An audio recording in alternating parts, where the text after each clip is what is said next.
Assalamualaikum warahmatullahi wabarakatuh. Alhamdulillahi rabbil alamin.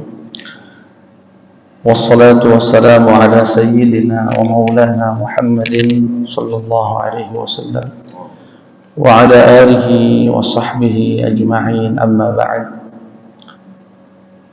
Jemaah salat subuh yang dimuliakan Allah Subhanahu wa ta'ala, dimuliakan dengan dibangunkan oleh Allah untuk bisa memulai aktivitas hari ini dengan sama-sama sujud. Suatu nikmat yang luar biasa yang tidak semua orang Allah kasih. Bahkan mungkin lebih banyak yang gak dikasih. Masih tidur padahal dengar azan. Sedangkan kita dibangunkan Allah, diringankan langkah kakinya, bisa ke masjid. Itu nikmat yang tidak boleh kita lupa untuk bersyukur. Semoga Allah Subhanahu wa ta'ala menganugerahkan kita keikhlasan dan istiqamah dalam kebaikan. Amin ya rabbal alamin. Salawat beserta salam terlimpah curahkan kepada Nabi Muhammad sallallahu alaihi wasallam. Semoga kita semua mendapatkan syafaat pada yaumul qiyamah. Amin ya rabbal alamin. Sudah cukup lama, saya 2 bulan saya terakhir ke sini. Alhamdulillah Allah kasih kesempatan lagi kita bisa bermajlis yang insyaallah bermanfaat dan mendatangkan ridha Allah Subhanahu wa ta'ala. Pada pagi hari ini tadi Pak Ustadz Fakhruddin sudah sedikit menyinggung untuk masalah tidak ngobrol saat di masjid, ya, saat ada pengajian. Maka pagi hari ini kami akan menjelaskan tentang adab-adab di dalam masjid. Adab-adab di dalam masjid. Saya yakin bapak-bapak sudah mengamalkannya. Cuma mungkin belum diwariskan ke anak-anaknya. Belum disampaikan untuk terus adab-adab yang diajarkan Nabi ini ya diwarisi dari generasi ke generasi.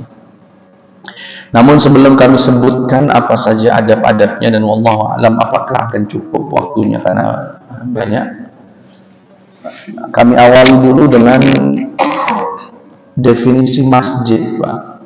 Apa dia sebetulnya masjid itu? Dan apa bedanya dengan musholla?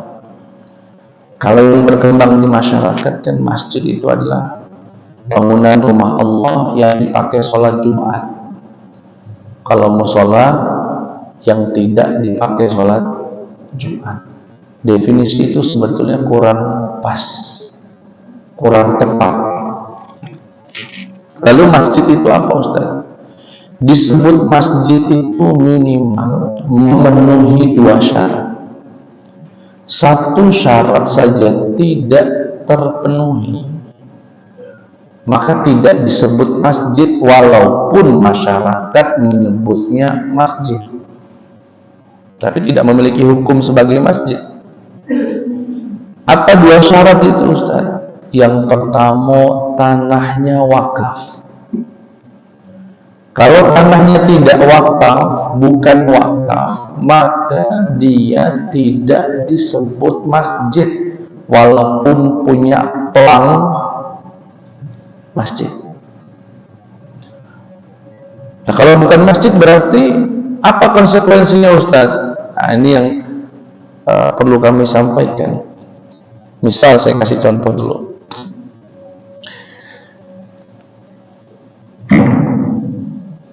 Di masjid ada di PLN sini, PLN Rifai itu punya masjid di atasnya, ya.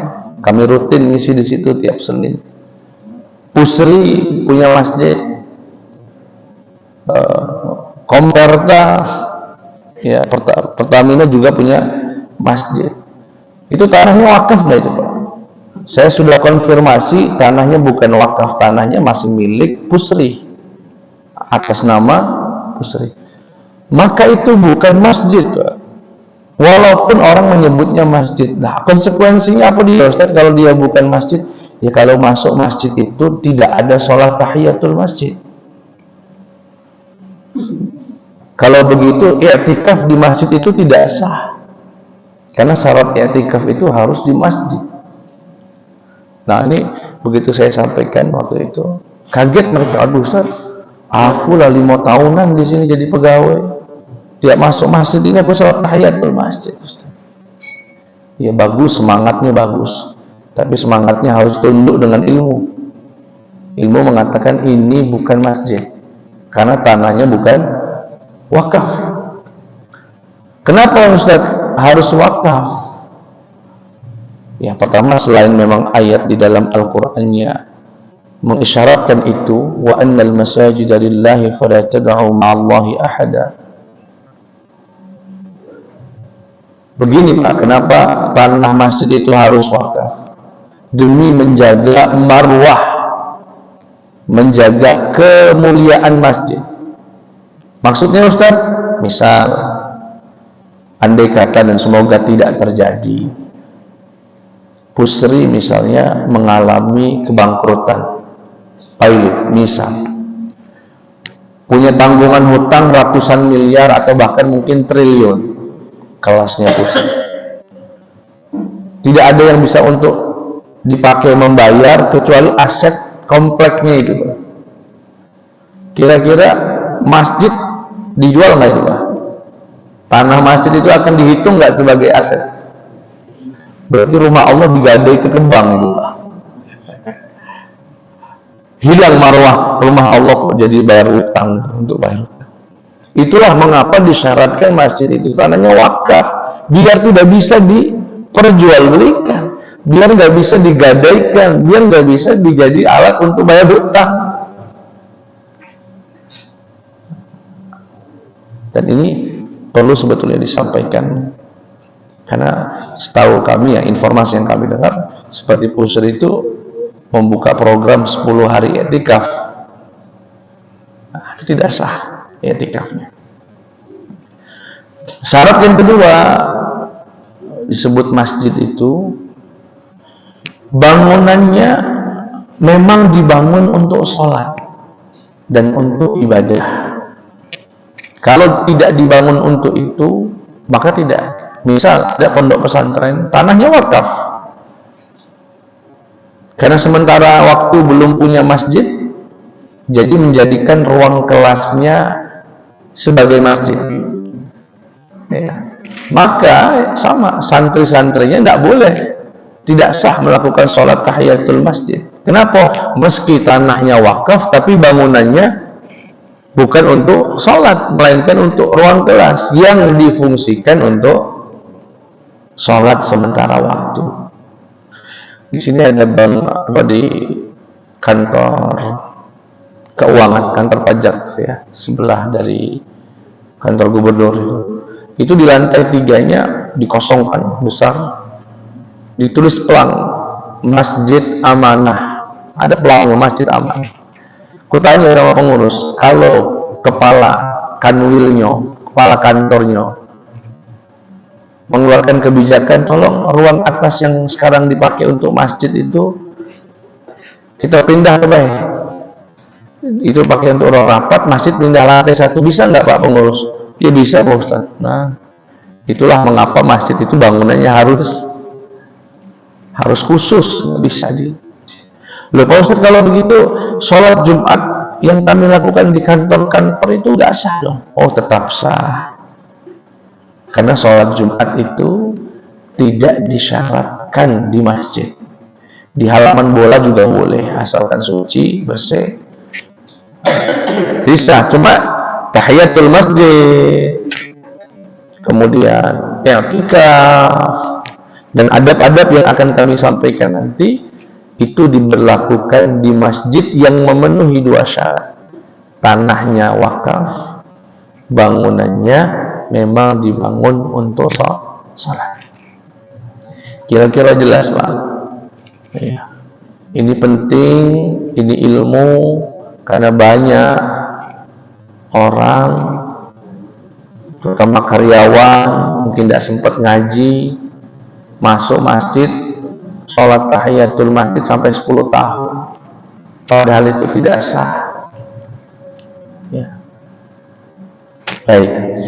Lalu apa saja adab yang harus diperhatikan Ustaz yang berkaitan dengan masjid? Yang pertama dan paling utama adalah ikhlasun niyah. Ikhlaskan niat. Kenapa ini menjadi penting? Ya, innamal a'malu binniyat. Ada orang ke masjid bukan karena Allah, kenapa? Nggak enak Ustaz, aku udah ditunjuk pengurus. Nah, berarti ke masjidnya karena pengurus. Periodenya habis, nggak terjengok lagi mana? Bukan pengurus lagi Ustaz. Berarti selama ini ke masjid karena dia pengurus. Dan masalah ikhlas ini namanya niat, tempatnya di hati, sering berubah-ubah. Dulu awal-awal ke masjid, Masya Allah memang ikhlas, memang betul-betul ingin menggapai ridha Allah. Tahu-tahu dipuji orang, ente kok bisa istiqomah betul sih ke masjid. Nah, sejak itu Pak, rusak niatnya. Ya, mau ke masjid nengok dulu yang muji aku ada dakwahnya. Nah, jadi rusak. Makanya niat itu harus terus diperbaharui. Kalau berubah karena dipuji orang, atau berubah karena dicaci orang, atau bahkan ada orang yang tidak datang lagi ke masjid karena pendapatnya nggak diterima. Sering gitu Pak, di masjid-masjid lagi rapat, dia punya pendapat, kebetulan forumnya tidak nerima, baju nggak muncul lagi ke masjid. Ini problem di banyak masjid ini. Kenapa mamang itu tidak terjenguk lagi masuk? Iya, dia itu dapat, nah ini main, ini kayak gitu, ini dia tujuh, bajunya tersinggung, itu ngilang. Banyak gitu. Rahasia itu bukan di sini. Kalau di sini alhamdulillah.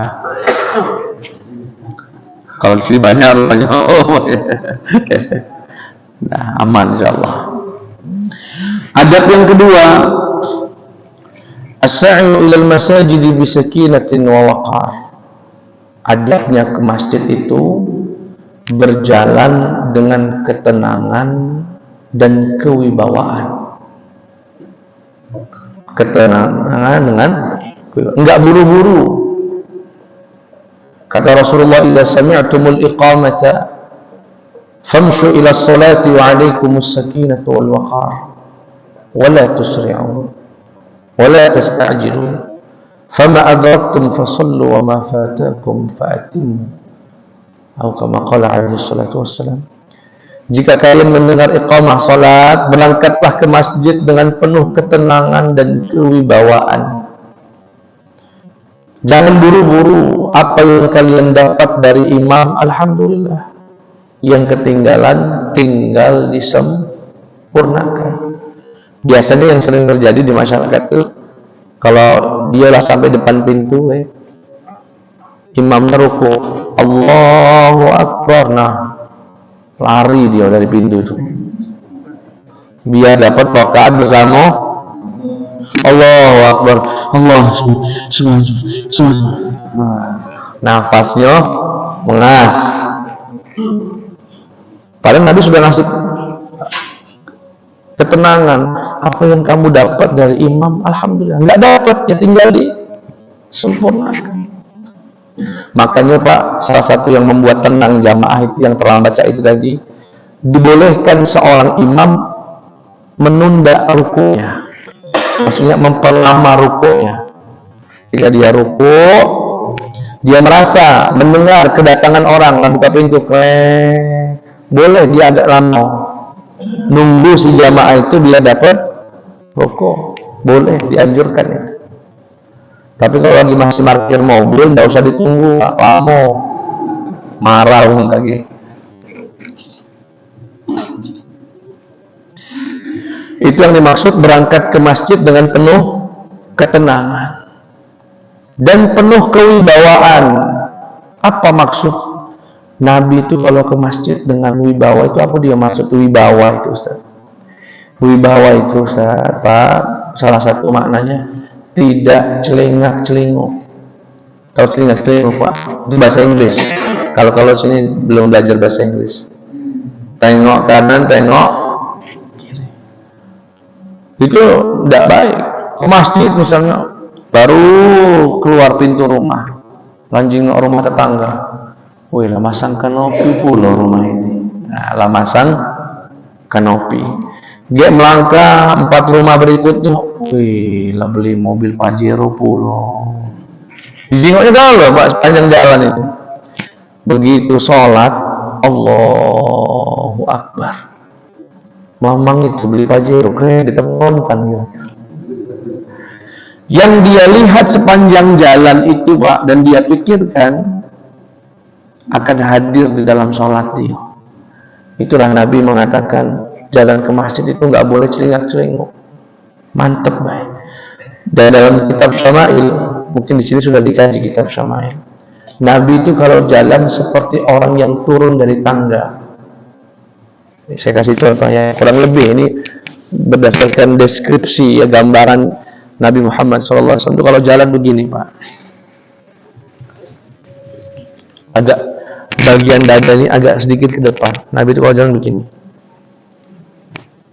Ininya seperti orang yang mau turun dari tangga. Itu cara jalan Nabi sambil nunduk ini. Bukan celingau, jingok iwong ke kalau hilang wibawa seorang muslim kalau jalan ke masjid atau bahkan jalan tidak dalam konteks ke masjid, tapi suka tengok tengah kiri, tengok kanan, apalagi ngomentari rumah uang, ya. Dan itu akan mengganggu kekhusyuan, ya, mengganggu kekhusyuan. Jadi itu adab yang kedua, jalan dengan tenang dan penuh dengan kewibawaan. Adab yang ketiga khusus untuk perempuan, adam ta'atturil mar'ah. Dilarang menggunakan minyak wangi untuk perempuan. Yang ngapain juga ke masjid pakai minyak wangi itu apa? Nak ganggu siapa? Nak goda siapa? Ya, dilarang. Bahkan Nabi dengan tegas mengatakan barang ayyuma imra'atin asabat bukhuran, perempuan manapun yang tubuhnya, pakaiannya terkena minyak wangi, jangan ikut sholat bersama kami. Ya, jangan ikut sholat isya al-akhirah. Ya, fala tashhad ma'ana al-isya al-akhirah. Kemudian adab yang berikutnya, mura'atu adab dukhulil masjid, memperhatikan adab-adab saat masuk masjid. Adab-adab saat masuk masjid. Dimana kalau kita masuk masjid, dahulukan kaki kanan. Kalau keluar, kaki kiri. Kalau masuk doanya, Allahumma ftah li abwaba rahmatik, ya Allah, bukakan untukku pintu-pintu rahmatmu. Allah, kalau keluar, Allahumma ftah li abwaba fadli. Cuma begini, Pak, tadi saya lupa ada satu kaidah yang perlu kami sampaikan, bahwasanya intinya teras masjid itu statusnya sama dengan masjid. Teras masjid itu sama kedudukannya, hukumnya dengan masjid. Mengapa, Ustaz? Ya karena teras ini kan hanya soal desain saja, Pak. Kebetulan masjid di Indonesia ini rata-rata punya teras. Kalau kita ke Timur Tengah, jarang orang Timur Tengah itu punya masjid ada terasnya. Begitu tak tembok ya sudah, di luar itu halaman masjid. Ini masalah desain. Jadi teras masjid itu kedudukannya sama dengan masjid. Artinya apa, Pak? Misalnya Bapak sholat Jumat, nggak dapat tempat di dalam karena penuh, Bapak duduknya di teras, sholat tahiyatul masjid ya, Pak? Ya sholat, orang itu masjid, Pak. Jadi teras masjid itu, atau Bapak sedang i'tikaf di 10 hari bulan Ramadan, kemudian bapak mungkin jenuh di dalam, aku duduk nyantai di teras, batal nggak iktikafnya? Tidak batal, karena itu masih bagian di masjid. Batasannya mana Ustaz? Batasannya di mana pengurus meletakkan tulisan batas suci. Itulah bagian dari masjid. Di sini ada satu masjid kami ngisi juga. Kalau penerimaan zakat itu tidak menerima uang.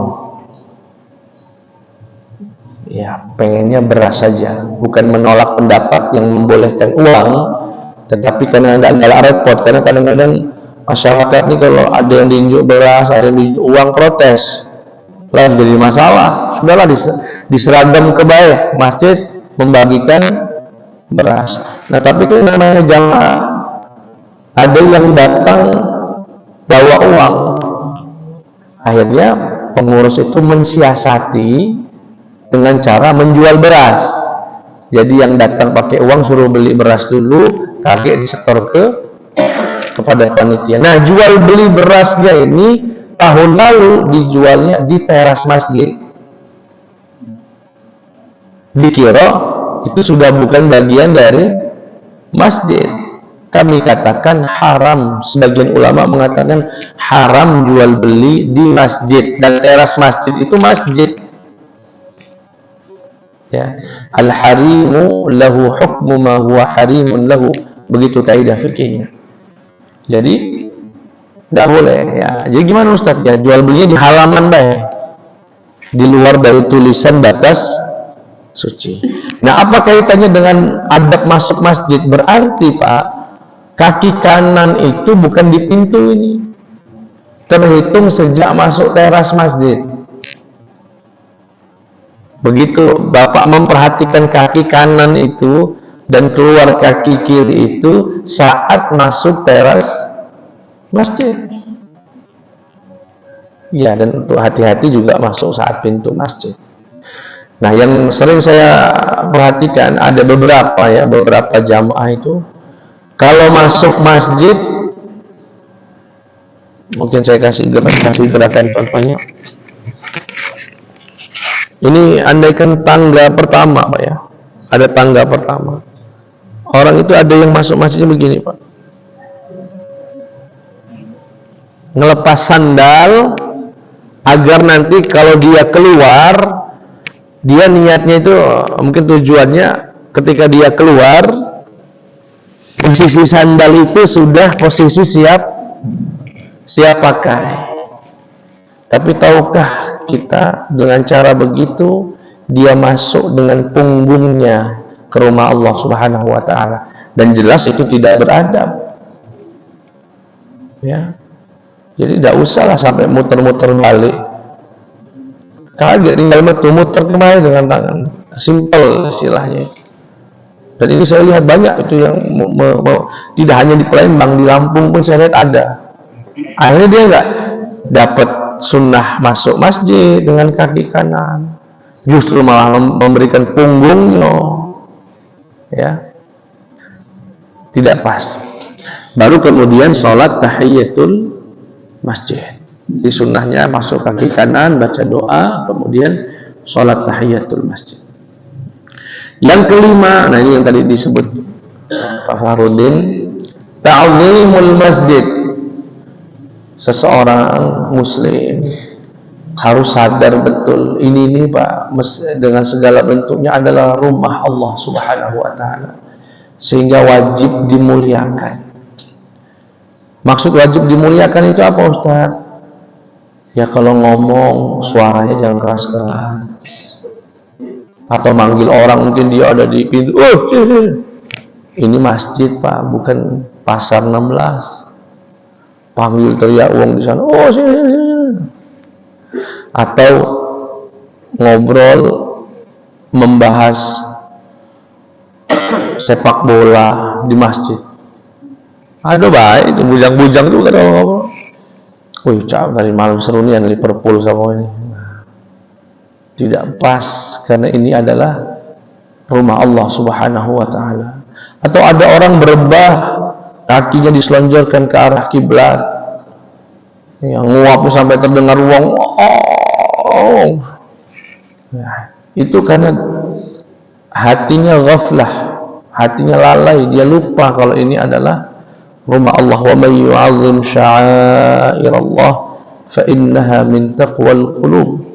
Barang siapa yang mengagungkan syiarnya Allah, dan di antara syiar Allah adalah masjid, sungguh itu adalah ketakwaan hati. Hatinya bertakwa, dia sadar ketika masuk masjid dia tidak melakukan hal-hal yang tidak pantas, ya, diperhatikan betul. Kemudian yang berikutnya, ya, saya pilih beberapa di antara ini, mungkin termasuk yang sering terdapat di masjid ini. Apa itu? Alla yattakhidhal mar'u li nafsihi makanan thabitan fil masjid. Hendaknya seorang muslim yang datang ke masjid itu tidak mengkhususkan tempat khusus di masjid. Maksudnya gimana? Setiap kali sholat duduknya di situlah, tidak pernah pindah-pindah. Ada itu, Pak. Bahkan ya, saya perhatikan ini, Pak, ya, jamaah kita juga termasuk begitu di sini. Selama aku ngisi di sini hampir 3 tahun kali, atau hampir 4 tahun. Caknya yang sebelah kiri ini tidak pernah ke kanan, yang kanan tidak pernah ke kiri. Di situ-situlah Bapak duduk itu. Sampai aku tak bisa ngabsen aku. Ayo mamang ini ada di sini, ada di sini. Sekali-kali Pak, yang di kanan itu ke kiri, yang kiri itu ke kanan. Kenapa Ustaz? Kenapa tidak boleh mengkhususkan? Karena pertama memang dilarang oleh Nabi, ya, kata Rasulullah SAW melarang itu. Yang kedua, karena diantaranya hikmah sholat berjamaah di masjid itu kan salah satunya memperkuat silaturahim. Kalau Bapak tidak pernah pindah-pindah, yang sebelah kiri-kiri terus bertahun-tahun gini, yang sebelah kanan-kanan terus, ya. Jadi nggak saling kenal, Pak, nggak akrab. Sampai-sampai ketemu di kapal feri penyeberangan Merak Bakauni. Wong mana, Pak? Wong Palembang. Oh, sama wong Palembang. Tinggal di mana? Belakang rumah sakit Khadijah. Loh, lah sama aku juga. Bapak sholatnya di mana? Di Baitul Rahman. Lah sama, Pak. Kok enggak pernah ketemu? Bapak itu sebelah kanan, aku itu sebelah kiri. Oh, bertahun-tahun sampai enggak kenal itu.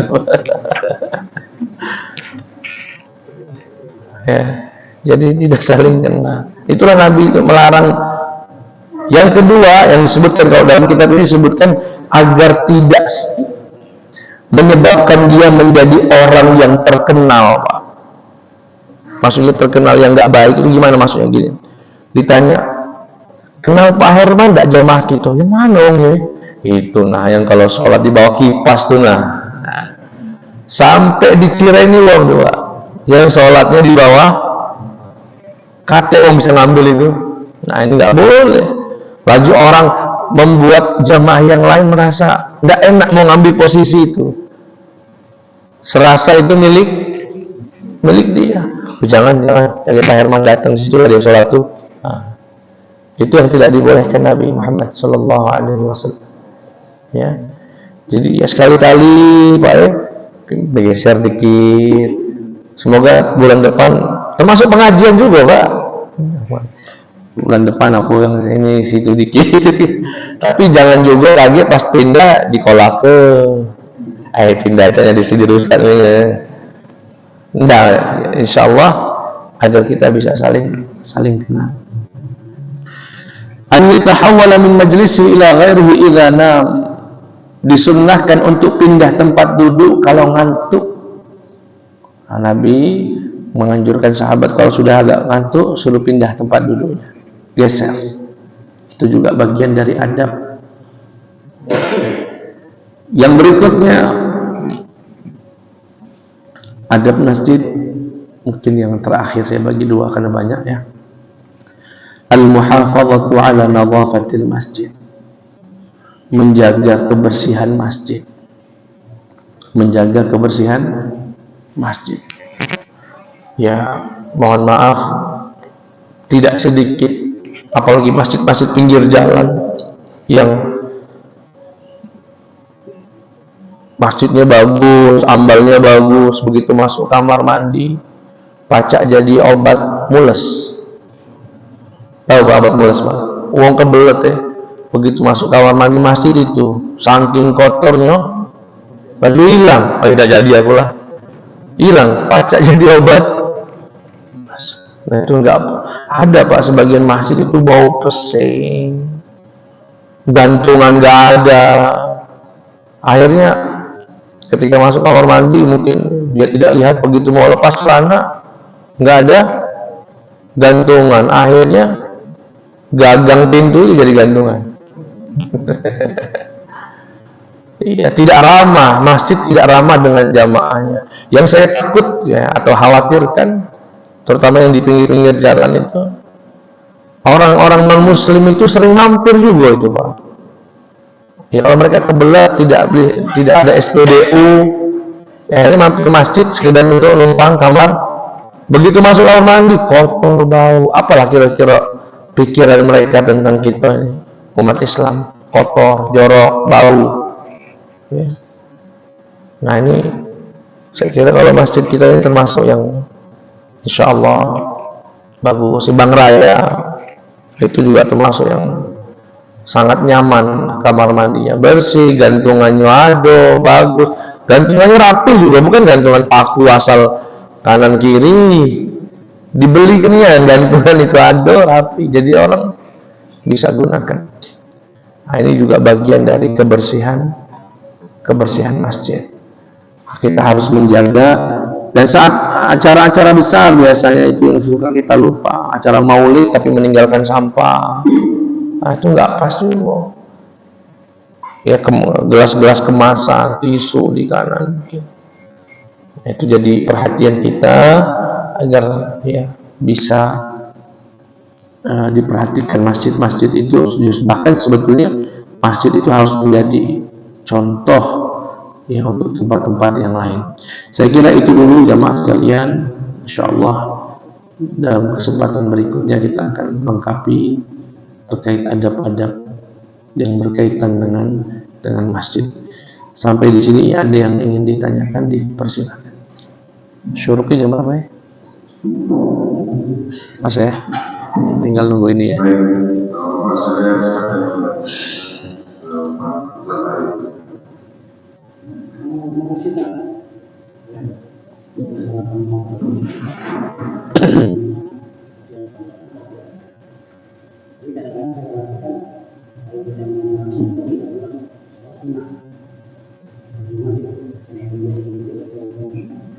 Bisa kalau bisa dilarang sudah masjid, maka itu merupakan pahala juga. Karena kalau kita melihat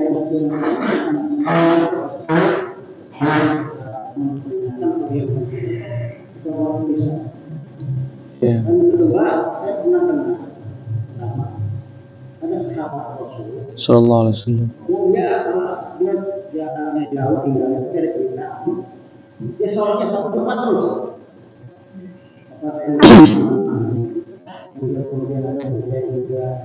Iya. Jadi biarkan orang itu bagaimana? Iya.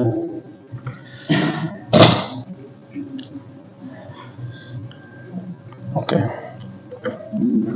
Yang pertama masalah buat pengumuman gitu ya, buat pengumuman di masjid-masjid kantor. Ya sebetulnya teknisnya bagaimana disesuaikan dengan kebiasaan, bisa dengan diadakan pengajian, kemudian ustadznya menyampaikan, atau dengan diumumkan secara lisan, atau kalau memang tidak keberatan, misalnya dibuatkan tulisan bahwasanya tidak disyariatkan di tempat ini sholat tahiyatul masjid. Tapi saya ingin garis bawahi, meski dia bukan masjid, bukan berarti tidak mendapatkan kemuliaan. Toh sepakat orang ini dipakai untuk sholat, sehingga seperti kebersihan, kesucian ya tetap harus dijaga. Cuma ya ibadah-ibadah yang mensyaratkan masjid itu sebagai tempatnya, itu harus kita perhatikan. Di antaranya tadi yang saya sebutkan, sholat tahiyatul masjid. Di musola gimana Ustaz? Di kampung-kampung itu ada musola. Selama tanahnya wakaf, bangunannya untuk ibadah, sholat tahiyatul masjid, meski namanya musola. Karena yang dilihat itu dua syarat tadi, ya. Kemudian yang juga disyaratkan masjid, nanti ada di sini seperti tidak boleh jual beli dan sebagainya di teras-teras apa di masjid-masjid yang bukan masjid ya silahkan saja. Ya, untuk kemudian yang pertanyaan yang kedua, masalah ada sahabat yang selalu mengkhususkan tempat dan yang itu ada riwayatnya seorang sahabat itu selalu berposisi dan disebut dalam hadis itu rajulun, yakni seorang laki-laki ya. Setiap kali datang dia mengambil posisi yang sama dan Nabi tidak mengomentarinya. Ini ada beberapa tafsiran Pak ya, ada beberapa pemahaman. Yang pertama, ini menunjukkan bahwasanya larangan Nabi tidak sampai haram. Jadi begini dalam ilmu ushul fikih namanya ya. Kalau ada larangan itu pada prinsipnya menunjukkan haram. Setiap kali ada larangan itu menunjukkan keharaman. Dan cara Nabi untuk mengubah haram itu menjadi makruh, artinya tidak menjadi haram, biasanya Nabi melakukannya atau membiarkan 1-2 orang sebagai tanda saja kalau laranganku ini tidak sampai haram. Saya kasih contoh. Nabi itu melarang kencing berdiri. Nabi melarang kencing berdiri. Larangan ini dipahami sebagai keharaman. Tapi Nabi sendiri pernah kencing berdiri. Nah, pernahnya Nabi melakukan kencing berdiri itu sebagai penjelasan kalau larangan yang tadi tidak sampai haram.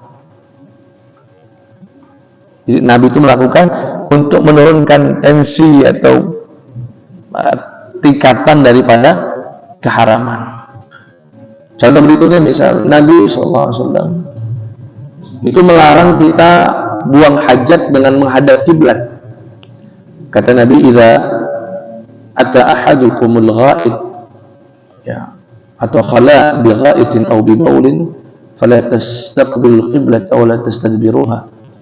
Jika salah satu di antara kalian mendatangi tempat buang hajat, baik niatnya buang hajat atau buang air kecil, maka jangan menghadap kiblat dan jangan membelakanginya. Nggak boleh. Ini larangan. Ini hadis kalau tidak ada keterangan lain pasti akan dipahami sebagai satu keharaman. Kita dapat satu riwayat dari sahabat Ibnu Umar, "Raqaitu baita Hafsah," aku pernah naik ke atas rumahnya Hafsah.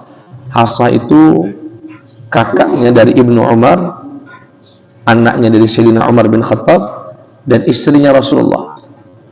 Aku melihat Nabi sedang buang hajat dan membelakangi kiblat. Jadi terlihat begitu, apalagi naik atap rumah, tidak sengaja jengok kepala Nabi sedang buang hajat, ya, itu posisinya membelakangi kiblat. Para ulama mencoba menganalisa apa kira-kira. Ada yang menafsirkan ini untuk menurunkan derajat keharaman tadi untuk kemakruhan. Walaupun ada tafsiran lain yang kedua dan saya cocok dengan yang kedua, Nabi melarang tadi, yang awal tadi melarang itu kalau di tempat terbuka. Sedangkan yang kedua ketika Nabi melakukan itu di tempat tertutup. Artinya yang nggak boleh itu, naudzubillah, misalnya di padang pasir atau kalau kita di kebun-kebun yang nggak ada sekatnya, disitulah keharaman menghadap kiblat atau minyak. Kalau di dalam ruangan tidak sampai haram, melainkan hanya sebatas makruh saja. Jadi sikap Nabi kepada orang tadi bisa jadi, ya kan, kemungkinan tafsiran ya, agar tidak bertentangan dengan hadis yang melarang. Ya, hadis ini saya tadi tidak sebutkan hadisnya, bunyinya naha an nuqratil ghurab. Nabi melarang orang sholat seperti burung gagak. Maksud burung gagak itu kalau dimatok makanan terlalu cepat, maksudnya kalau sholat Allah seperti burung gagak. Waftirashus sabu'. Nabi melarang orang seperti hewan buas saat sujud. Hewan buas saat sujud itu gimana, Pak? Ininya apa namanya ini? Siku itu dilarang Nabi. Yang boleh adalah gini, diangkat. Jangan seperti ya kalau kita lihat, mohon maaf, anjing, singa, itu kan kalau lagi duduk ininya semua. Dan yang ketiga, wa an yuwattina ar-rajulul makana fil masjid kama yuwattinul ba'ir. Dan Rasulullah melarang seorang laki-laki mengkhususkan tempat di masjid bagaikan seekor onta mengkhususkan kandangnya. Onta itu begitu, Pak. Kalau sudah dikasih kandang sama tuan rumahnya, ini ruang kamu, besoknya dipindah, nggak ada, balik lagi ke kandang yang biasa. Nah, Nabi nggak mau semacam itu. Nah, karena ada larangan ini, maka bisa jadi tafsiran untuk seorang sahabat tadi itu hanya untuk menurunkan dari keharaman menjadi makruh. Atau yang kedua, itu sifatnya khusus buat orang tersebut, dan untuk umatnya yang lain hadis ini yang berlaku. Dan itu hak Nabi.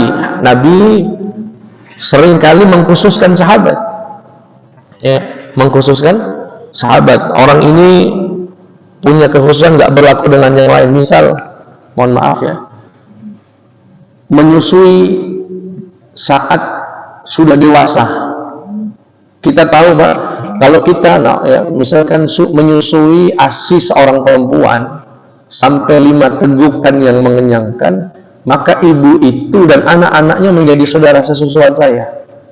Jangan saya lah, si fulan ya, menjadi saudara sesusuan. Kalau sudah jadi saudara sesusuan, dapat waris, haram nikah, jadi mahram, begitu.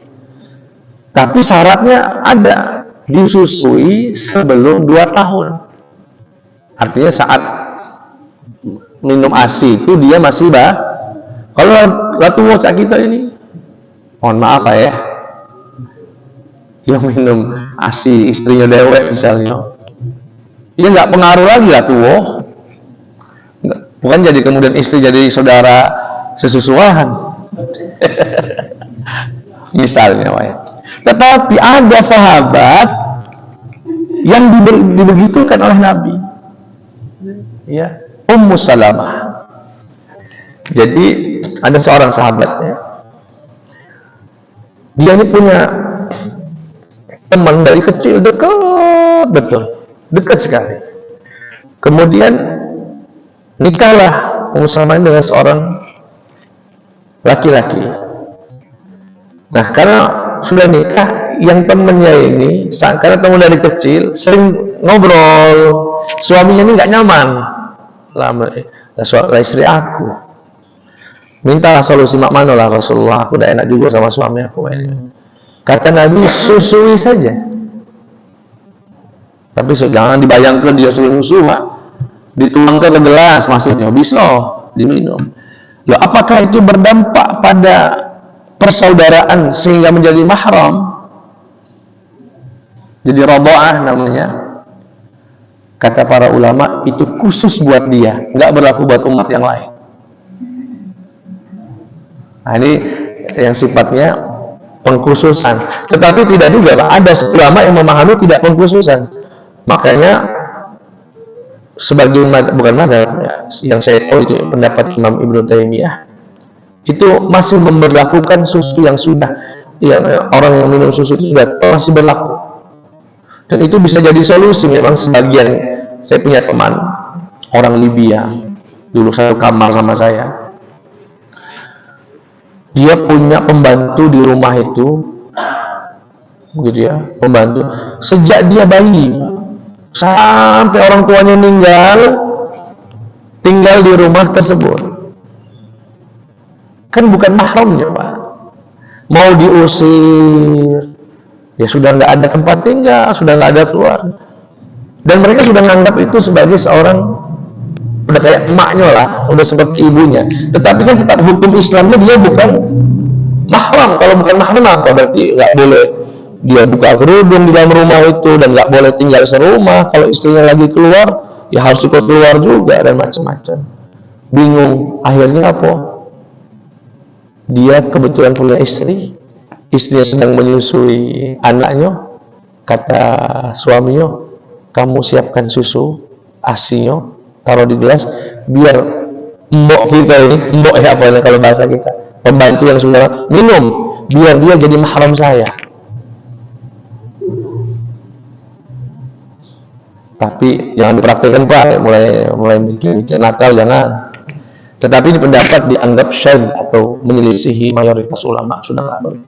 Begitu cara ulama mengarahkan. Jika ada hadis lain, kalau nggak ditakwil, ya dikhususkan untuk lengkap dari satu penjelasan. Ya, wallahu taala a'lam. Silakan Pak, yang lain mungkin. Ya.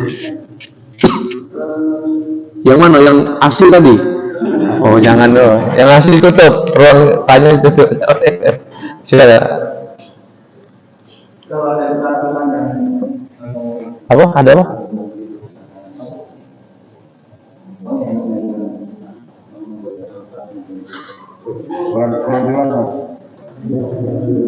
Ya,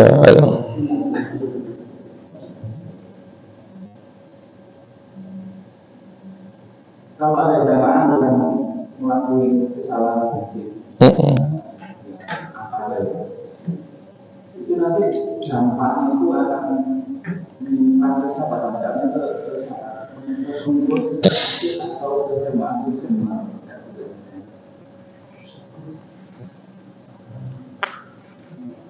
kalau ada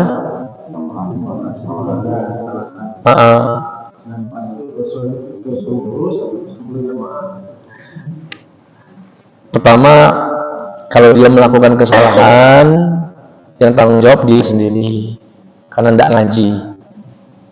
Yang kedua, bagi orang yang melihatnya, bukan pengurus, bagi orang yang melihatnya dan dia mampu untuk membenarkan atau meluruskannya, tapi dia memilih diam, itu dosa dia. Orang tersebut juga ikut, bukan dosa karena salah, tapi dosa karena diam atas kesalahan, sedangkan dia mampu untuk mengingatkannya. Tuh ya, jadi ya kalau misal yang sering terjadi itu ada jamaah sholat punggungnya kelihatan, punggungnya sampai, mohon maaf, celengannya terjingok. Ya, kita lihat itu, kaget singgung, biarlah, dosa kita itu. Kenapa membiarkan orang batal sholatnya? Padahal kita tahu, ya, cukup dengan cara yang baik saja. Mohon maaf mas, pinggungnya kelihatan, nggak sah sholatnya. Sudah, biar dia yang memikirkannya lagi. Nah itu, ini bukan tanggung jawab pengurus. Kapan menjadi tanggung jawab pengurus? Ya, kapan menjadi tanggung jawab pengurus?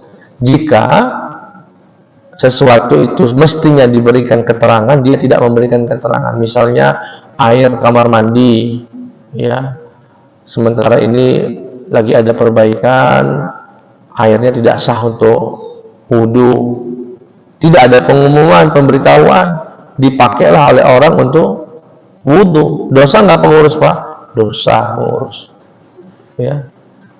Dan, atau seperti tadi nih, di sini nih ada kucing kencing, ya, tapi alhamdulillah sudah disucikan lagi. Andaikan itu kencing kucing ada di sini dan tidak diberi tanda kalau ini najis, kemudian ada orang sholat di situ, pengurus tanggung jawab, karena itu sebagian dari tanggung jawab pengurus, ya, yang melihatnya. Begitu kurang lebih, ya, wallahu a'lam. Ya, Yang pertama, wajibkah, dulu kami pernah masjid ini sudah status wakaf dari pemilik itu ke yayasan apa? iya. Yayasan dikelola oleh anak-anak juga. Saya udah pernah ngobrol sama anak-anaknya, tanah ini sudah kami wakafkan langsung ke daerah. Nah, ada saran beberapa jamaah, cobalah diurus dari yayasan itu pindah ke pengurus, di wakafnya pindah ke pengurus.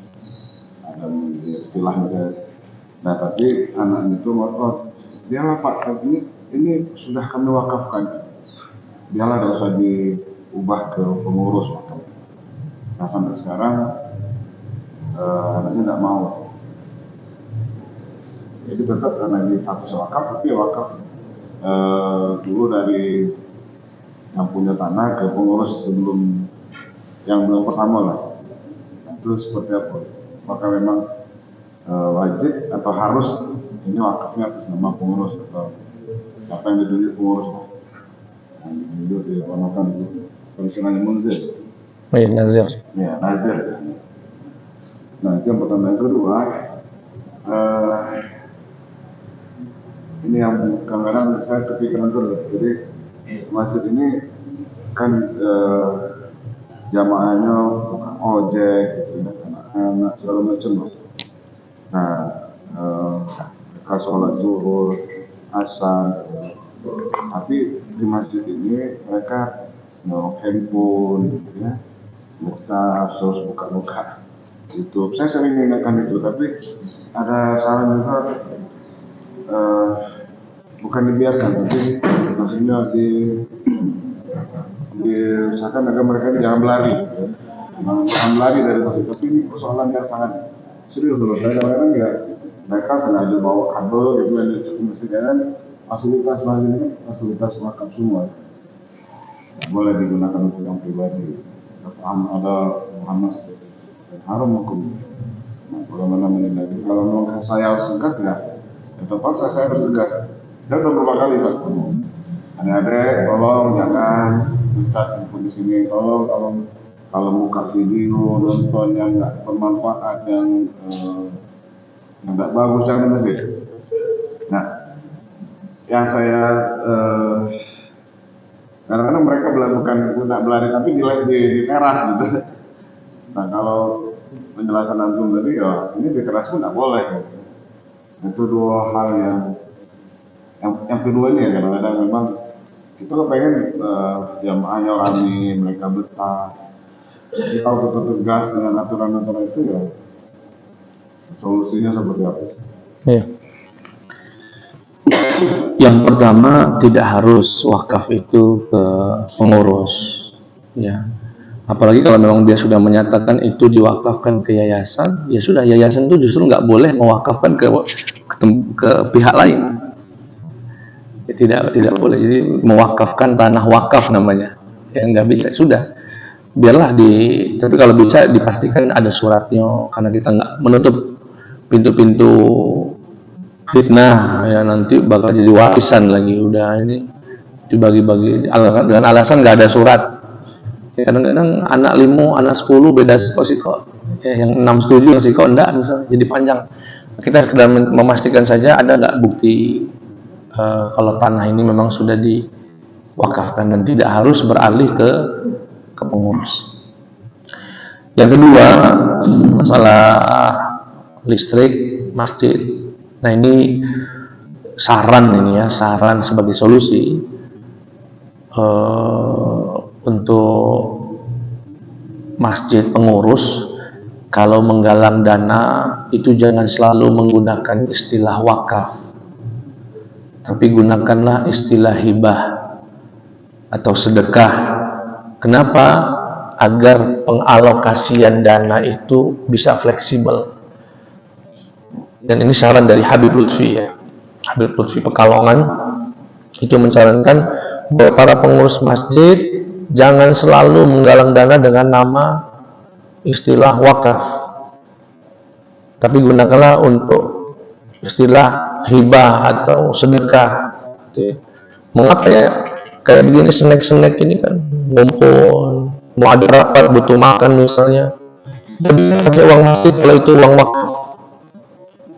Tetapi kalau itu hibah, selama itu dilihat oleh pengurus sebagai kemaslahatan, nggak ada masalah. Nah, fasilitas ngecas di luar, kalau itu isi tokennya dengan uang sedekah, sedekah Jumat misalnya, bukan wakaf, maka insya Allah tidak ada masalah jika memang itu sebagai strategi memakmurkan masjid. Ini berbeda kasus dengan main game dan dia, ini murni cuma ngecas sehingga bisa menarik ojol ke sini sholat, kemudian bisa ya orang-orang pun merasa nyaman, nggak ada masalah kalau itu fasilitas semacam itu, tidak ada masalah. Yang penting tidak ada wakaf khusus yang membatasi fungsinya tadi, seperti masjid-masjid di mana di Jogokarya ya, di mana di Yogyakarta itu tidak hanya kadang-kadang dana masjid untuk menggantikan barang hilang. Yang saya tahu di situ ada pengumuman kalau motornya hilang diganti motor sama pengurus. Luar biasa. Hilang galon Palembang lagi. Jadi nggak apa-apa. Tapi yang tadi yang main game, nah itu ditegur.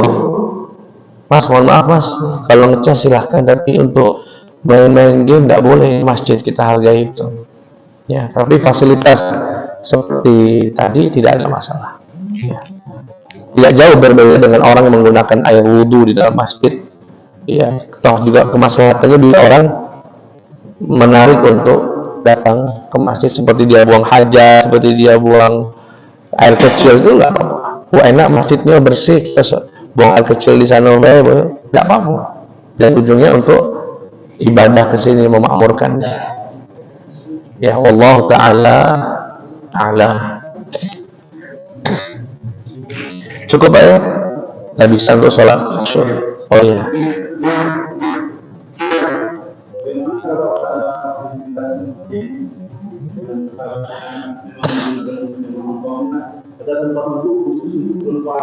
Tapi kondisi sering tinggi. Jadi kadang-kadang perempuan melakukan untuk campur dengan laki-laki.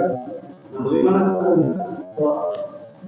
Nah, sebetulnya nanti ada di sini ya. Saya cuma belum masukkan itu. Pengurus masjid itu harus mengkhususkan fasilitas perempuan, termasuk pintu masuk. Jadi kalau bisa pintu masuk pun ini pintu masuk perempuan, ini pintu masuk laki-laki, agar tidak menjadi tempat berdesakan, tempat ya senggolan antara laki dan perempuan, apalagi kamar mandi, ya tempat wudhu. Makanya kemarin Masjid Agung ya saya sampaikan saran saya, mungkin tidak terpantau oleh para asatidz. Itu Masjid Agung yang WC yang paling kanan itu kamar mandinya di situ, lanang betino di situ, tempat wudhunya di situ. Akhirnya istri kita ketika mau wudhu kan harus melinting ke jilbab, ininya harus terbuka. Akhirnya saya datang karena nggak ada ibu, saya buka sorban, saya tutupkan wudhu. Ya lanang kulan kilir di situ. Nah ini nggak boleh ya, dibuka saja. Yang untuk perempuan dikhususkan nggak apa-apa, dibuka biar dia bisa pakai dan bisa terpisah dari laki-laki. Ya, jadi itu ya mungkin halnya kecil ya, seharusnya sih nggak terjadi, tapi masih banyak terjadi di masjid-masjid itu. Ya. Wallahu ta'ala a'lam. Baik, sama-sama kita tutup dengan doa kafaratul majlis. Subhanakallahumma wa bihamdika asyhadu an la ilaha illa anta astaghfiruka wa atubu ilaik. Wassalamualaikum warahmatullahi wabarakatuh.